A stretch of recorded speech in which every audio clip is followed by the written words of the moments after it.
Hello and welcome to another video. I am back today with a charity shop haul. I went yesterday and got quite a lot of stuff. I spent probably about £30 in total and came away with 8 books. So we're going to take a look at what I got. So first off, I got 3 of these. Show them one at a time. We have Fighting Fantasy books from the 90s. I believe these ones are from the 90s. They might actually be late 80s. Yeah, actually late 80s. So I had a load of these as a kid. I do still have like quite a good selection of these. Always enjoyed playing through these as a kid. If you're from the US, you might not have heard of these. They're kind of like similar to the Choose Your Own Adventure books, but these were like huge in the UK, and similar kind of thing. Choose Your Own Adventure. We've all got these entries: go to X if you do this, go to Y if you do that, etc. And they were like invented by the guys who created Games Workshop, Steve Jackson and Ian Livingstone, and they were really popular in the UK. Yeah, really collectible as well. There's like good resale value on a lot of those, especially the later ones. Most of them are numbered as well. This is 26. Got Beneath Nightmare Castle.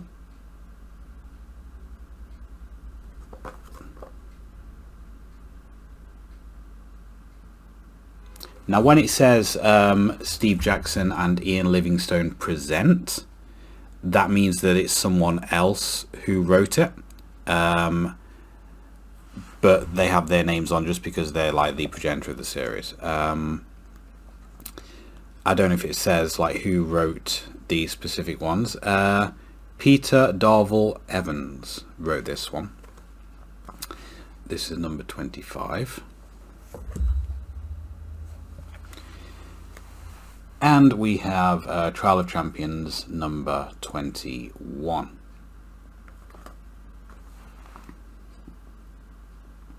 Now these are all $2.99. Now, like I said, I do actually have like quite a large collection of these. And I wasn't sure if I actually had these. Turns out I do actually have all 3 of them, unfortunately. But like I said, the resale value on these is quite high, so I can certainly pass these on. In fact, a couple of these might be in better quality, better condition rather than the ones I've actually got. So I'll have to compare them to the ones that I've got, and probably sell on the lesser quality ones. But it is always good to find them. You don't see them around very often anymore in charity shops, but I always try and pick them up when I do. So yeah, that was those 3. I got The Last Vampire, which even though it doesn't say its full name anywhere on this book, this is by Christopher Pike. I've got a few of his books. I think a couple in this vampire series that he did. I've got a couple of those. And yeah, it's not in the best condition. There's some like sticker marks and stuff like that, but it was fairly cheap. So I've never actually read anything by Christopher Pike, but I've heard good things about his vampire series, so I'll probably get around to that at some point. Plus that's a really cool cover. I like that a lot. Nice little snake there. So next we have Graham Masterton, The House at Phantom Park, which I've been told this is actually his latest book. I will actually check that in a second. which is interesting because I thought he'd given up on writing horror. I thought it was mainly just a thriller writer now. Because you see Graham Masterson books around all the time, but yeah, I don't pick up his thriller stuff. So this is 2022. So probably not his absolute latest, but yeah, quite recent. So it is good to see him back on horror, and according to the blurb, this does appear to be horror. Plus, it's got a James Herbert quote on the front that says "True Master of Horror," so I'm assuming this is a horror book, and it certainly looks like it. It certainly looks like a haunted house kind of thing. Well, it's a haunted hospital, particularly in this one. So yeah, pretty nice find there. Next we have the last three are all hardbacks. So we have Meg by Stephen Alton, which was made into a very enjoyable film. Which it is kind of like one of those B movies with a budget kind of thing, but it's a lot of fun, and you know, sometimes you want something deep and psychologically scarring and something that makes you think. Sometimes you just want to see Jason Statham punching a giant shark. You know, if you're in the mood for that kind of thing, then that is like the perfect kind of film. So that is your blurb, and apparently this is like part of like quite a large series. And I've been told the last part is kind of like written but unreleased because of some kind of like rights issues, which is quite sad. I don't know if the second film, which I haven't seen, is based on any of the books, but from the synopsis of this, the first film definitely is. And yeah, that is that's I don't quite know what's going on with that cover. Like, you can see it better on the back. It looks weird. It looks like half of its head is missing. I guess maybe it's meant to just be in shadow, but it does look weird. Does look quite weird. But yeah.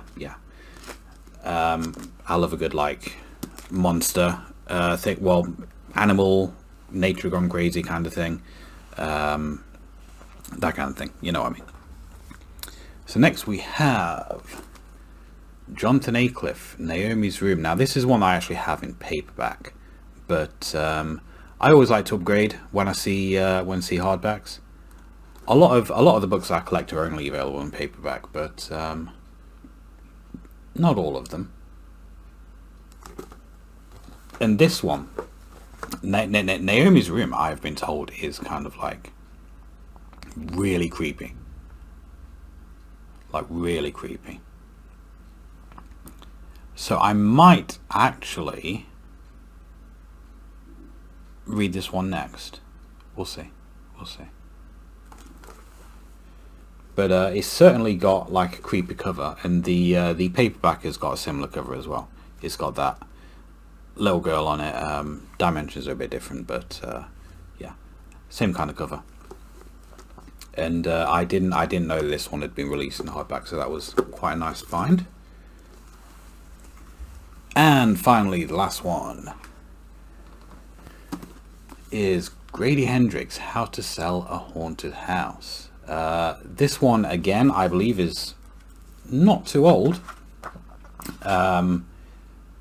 Grady Hendrix, a lot of people really like Grady Hendrix, a lot of people don't. It's from January 2023, so yeah, it's just coming up to 2 years old. I have read his novel Horror Store. I've got his book Paperbacks from Hell, which is like an absolute goldmine for collectors of pulp paperback fiction from the 60s and onwards. And I really enjoy both, so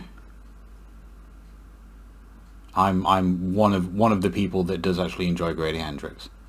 Like I said, some people don't. But yeah, nice to get some more books from him.